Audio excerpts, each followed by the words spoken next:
welcome back. I'll try this again. Hello, welcome back. Spec Racer Ford. Car I haven't raced in a very long time. I know I say this a lot recently, but this really is a car. It's been a while. Always a nice car to return to. Very nimble. I like the heel toe shifting part. And yeah, a bit tail happy off throttle, but that's just a good. It teaches you proper driving. Anyway, Road Atlanta. I qualified in pole, interestingly. Car number 1. 15 laps. But I do expect to. I mean, there's a long back straight, and I expect some slipstream battles, honestly. We'll see.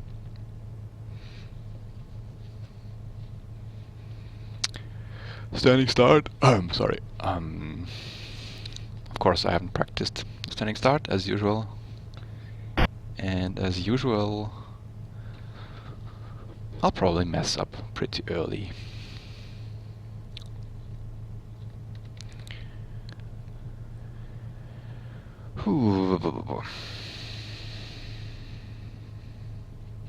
Green, please. Green light, anytime soon. 20 cars. It just did not split, I think.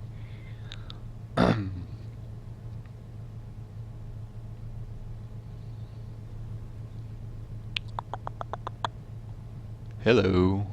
2 minutes grid time. It's a bit long, but anyway, here we go.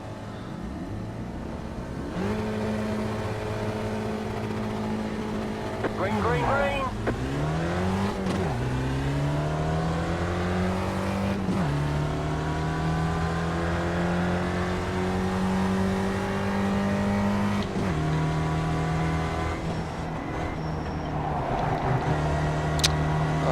Not too good.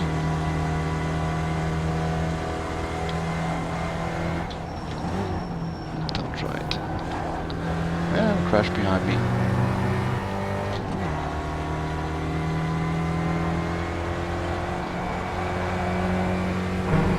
Well, he thought about it, but there was just no room for him. And I probably braked a bit too much, and then the guy behind him rear-ended him. Let's see if they can close up. Honestly, I hope so. Otherwise, this will be bad for the video. For that power.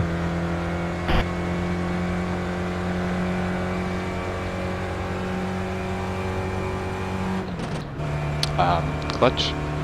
Remember, clutch. And 17, I'm really sorry.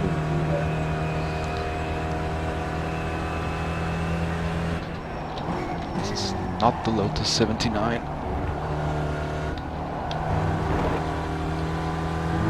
Oh, they're going side by side.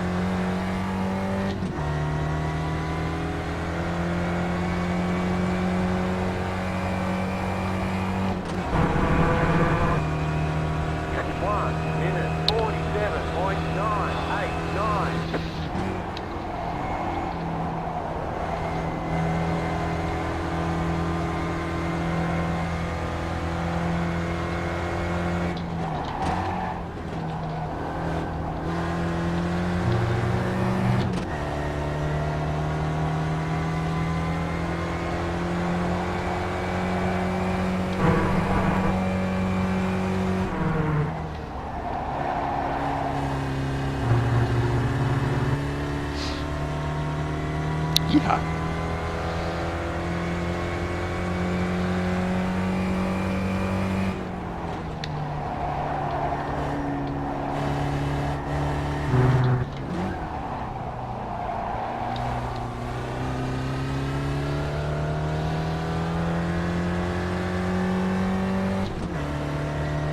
Let's see if yours can close the gap. Actually, there's three of them very close together, and the fourth guy.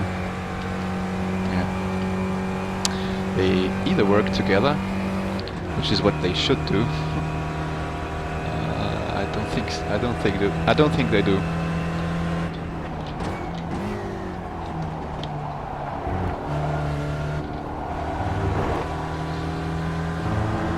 No. They are battling.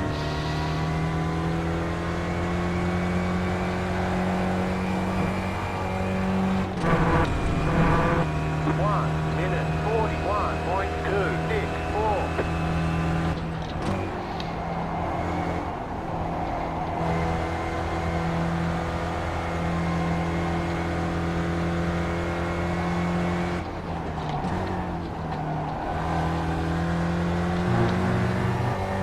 Fucking ass. Oh, nice.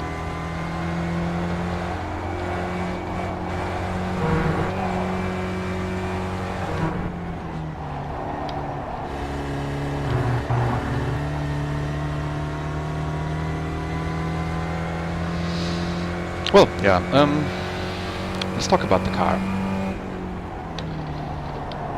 I have been racing this car on and off. Well,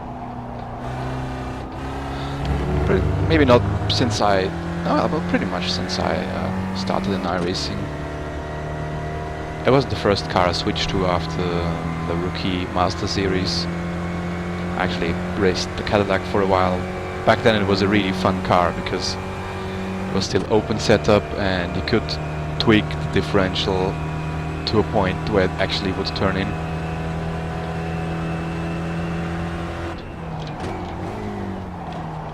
Since it is open setup, fixed setup, I just can't cope with this car anymore. Anyway, and soon after some tire model update, this car here became really nice to drive. And since then, and I raced it a lot. And then after that, well, it changed many times. Ooh, nice slide.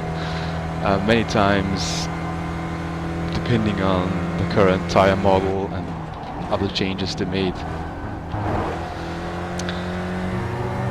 Sometimes it was really nice to drive, sometimes it was very twitchy, unpredictable. I have to say, as I said, the first time I tried it for a long time, and it's nice, it's really nice. As you can see, you can drift it, high speed drift it, and you don't die.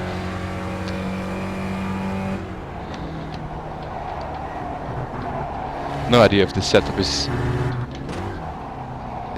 anywhere close to competitive. I mean, it is obviously here, but I don't think this is a particularly strong field. Although Paolo is coming closer. Oh, let's see. Yeah, there's one very important characteristic this car has. I mean, every car does that, and that comes as a big surprise, probably for most starting sim races like this. Yeah, you saw that. It's called off-throttle oversteer. It's basically handling of a car depends a lot on weight transfer and momentary weight distribution.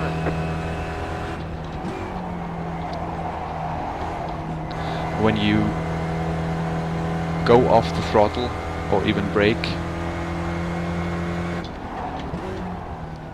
you abruptly shift the weight of the car to the front.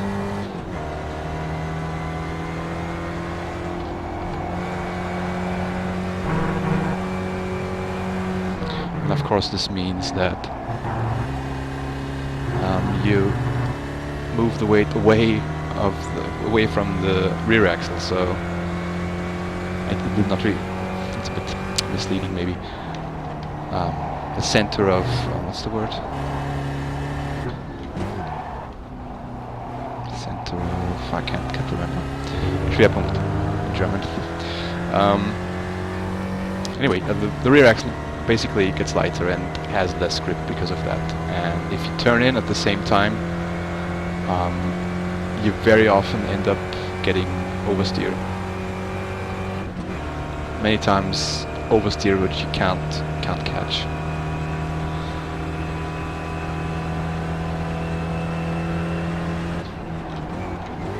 So it's a good thing to learn to be smooth in corner exit entry. Maybe not brake at the very last possible time.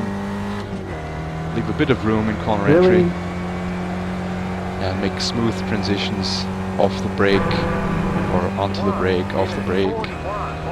Steering inputs. Maybe in this car it helps a lot to get slightly on the throttle very early again, just a tiny bit, to balance the car.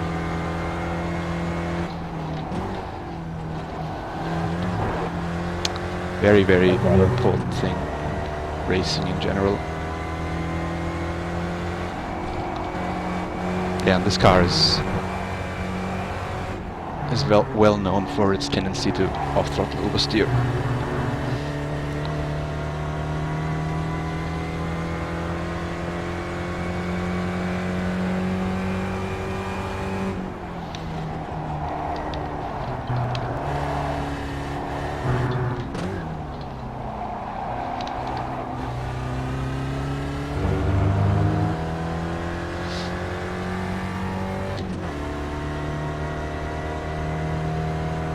So one technique you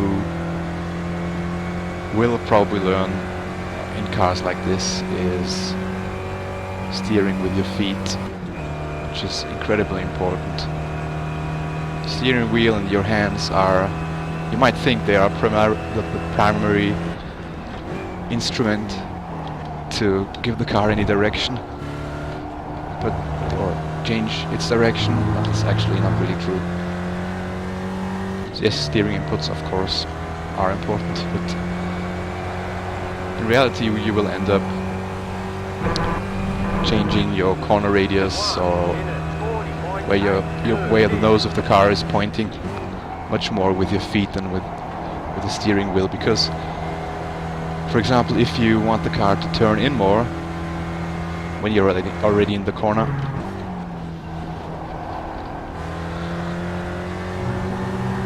when you just put in more steering lock, when you turn the wheel, nothing happens. It will just understeer, probably, with most cars, with most setups. But if you keep the same steering lock and go off the throttle, or maybe apply a little bit of brake, the car will turn in.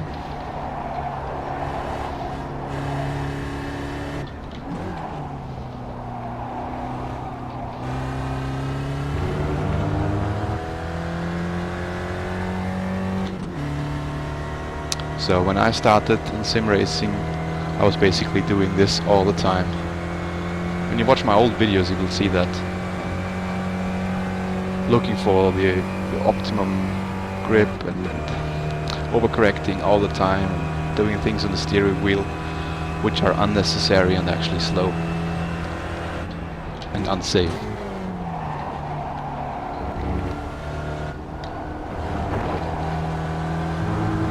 Then, by watching good drivers, their videos, I learned a lot actually.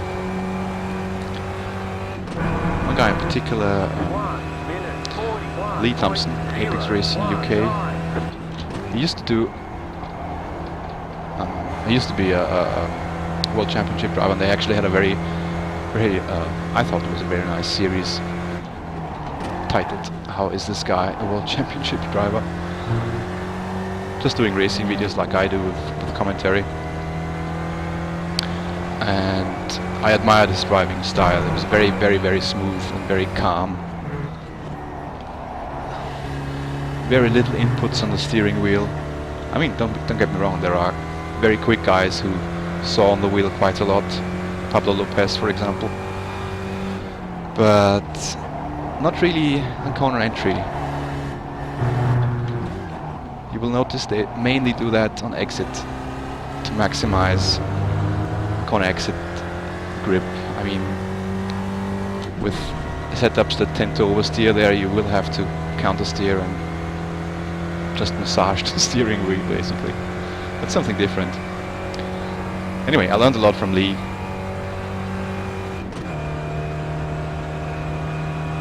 check his video. Check out his videos. I mean, there should be still there on the Apex Racing. I think it's Apex Racing UK channel, not TV. I'm not sure. Maybe I'll think about to link them.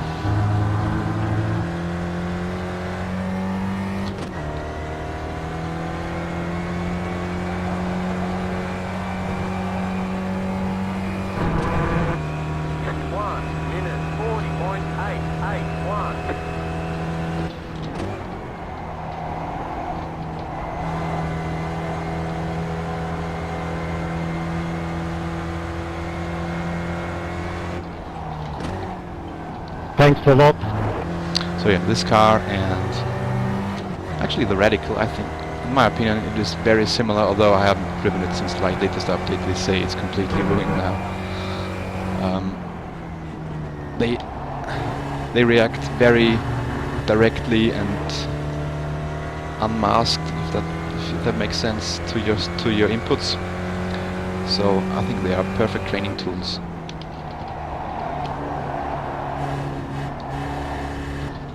With big heavy cars, it's a bit different, you know. In my opinion, you can do things wrong and you probably never notice why, and I don't know, it gets a bit distorted, everything. Small light cars are very, very good for training. Just like the Skippy, it's a great car.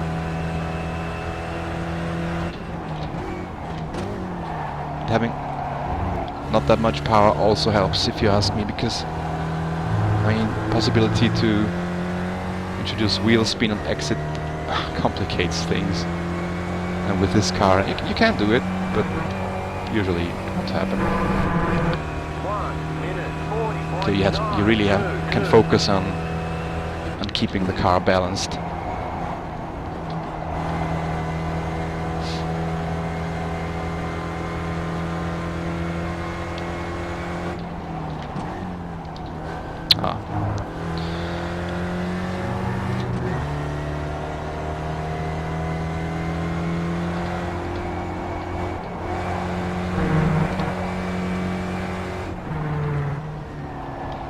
If you think this car is boring, trust me, try it. It's not, it really isn't.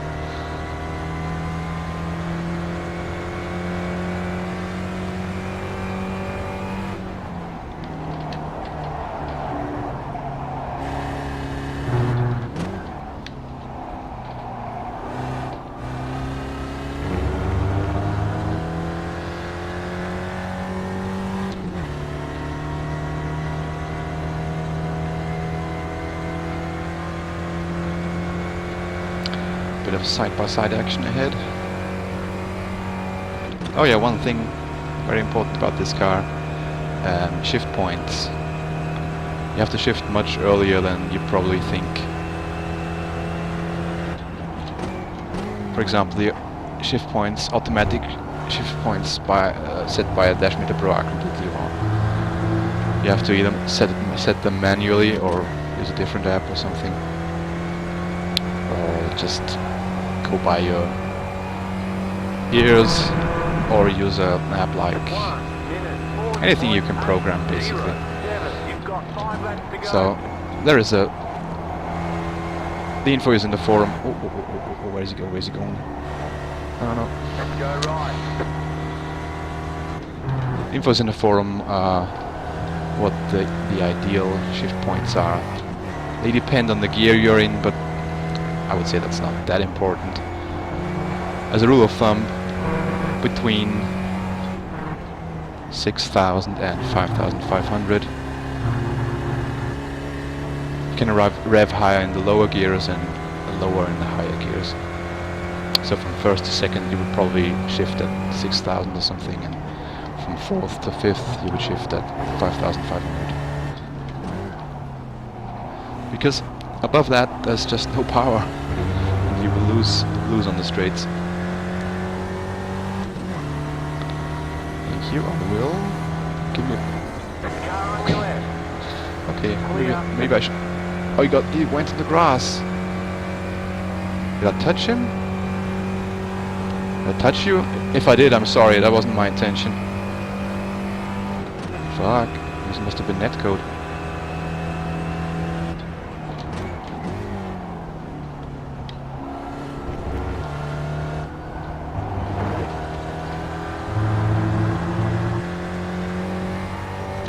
I'll have to check the replay after the race. I'm sorry if I wanted to maximize slipstream and I think he lifted. And then I got really close.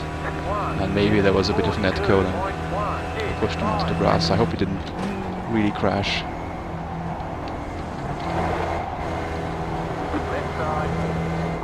What? How did that happen? Okay. Fuck.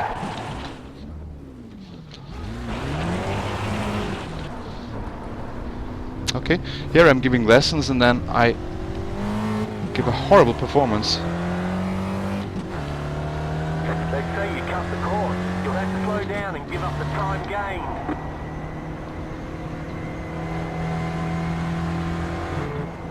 Wow, embarrassing, really. I'm pretty sure I left enough room for that guy.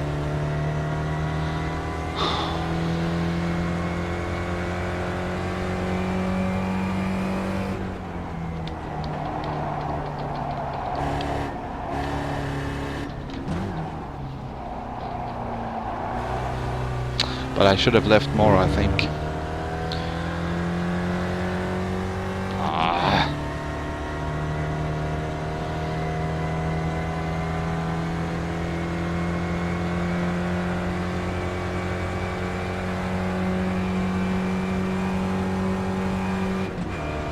I need to remember that these people aren't as experienced. They probably will get nervous if I get that close. I feel really bad now.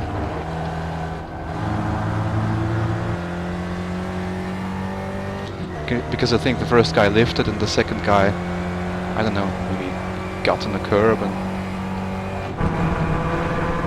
came to the inside a little bit. Okay, let's see if I can catch this guy. Oh, there's only 2 laps left. Okay, I won't. Well, I threw away a win there.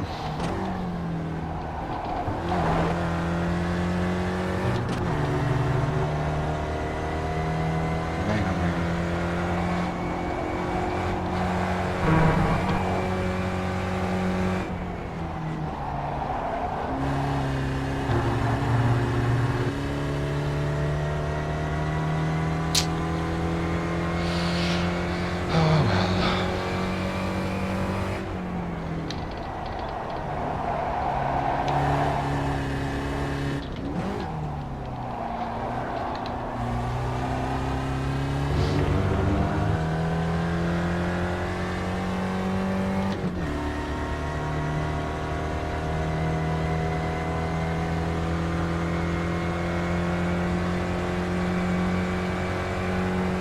Yeah, and then I actually don't really know what happened, I think.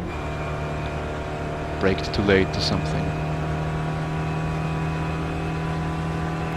When I spun.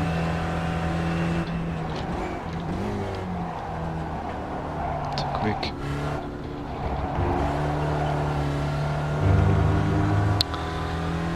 Well. Got 2 laps to go.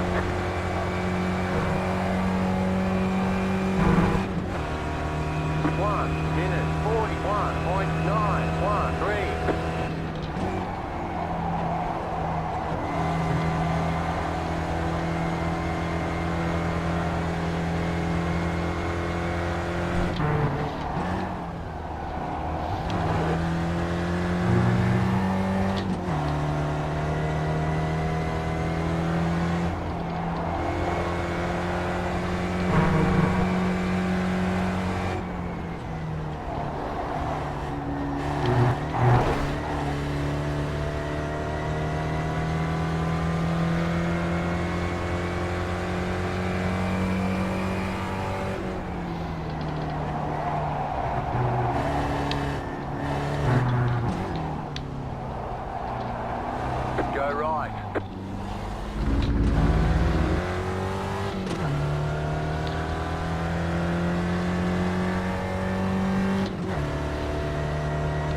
thing.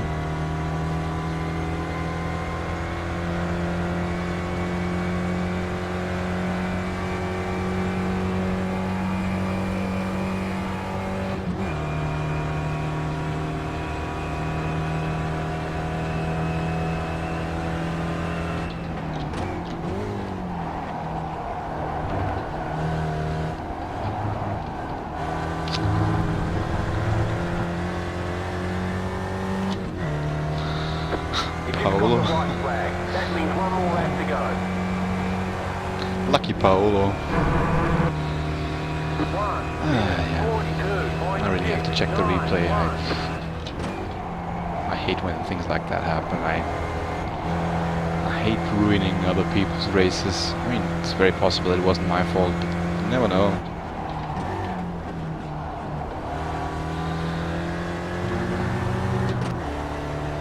Don't even know if he crashed into the wall after that. Just saw him spin.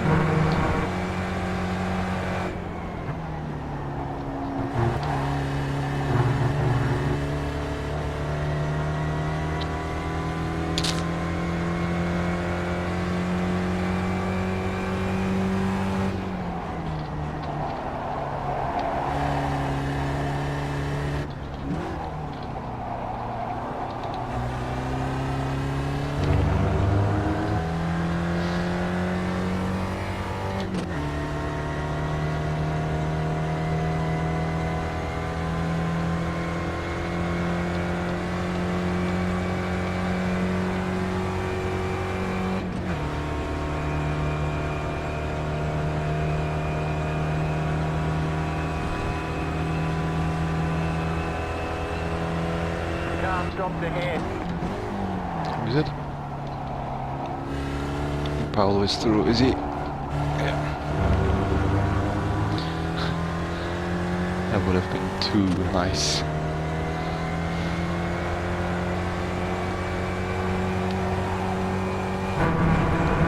Alright, there we go. Just immediately stop here Alright, there's the checkered and flag. check the replay. What happened there?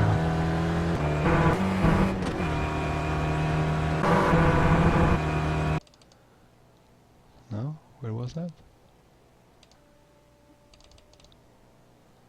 Huh? Oh, there it was, okay. Chopper.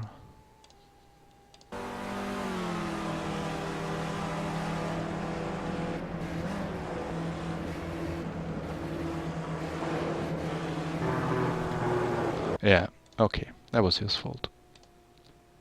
Congratulations, podium. But there was really bad driving around this race. Just as I really bad driving. Just as I expected.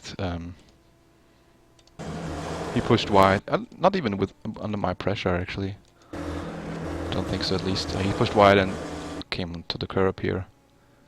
And a little bit onto the grass, full on the throttle. And spun into me. Alright, not my fault, and nothing serious happened there.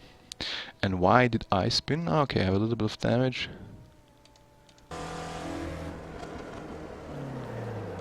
Already, interesting, it already rear end came loose on the braking. Let's check that.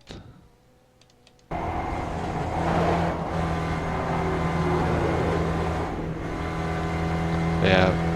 Completely the wrong line and then too much steering input and brake at the same time.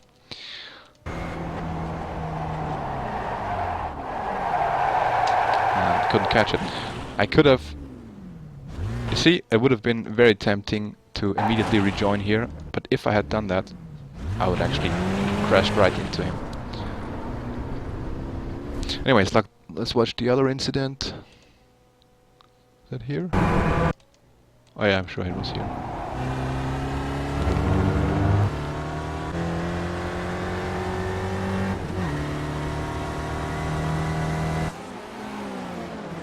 Oh, I really hit him. Wow. How did it happen? I think he lifted. He missed his shift.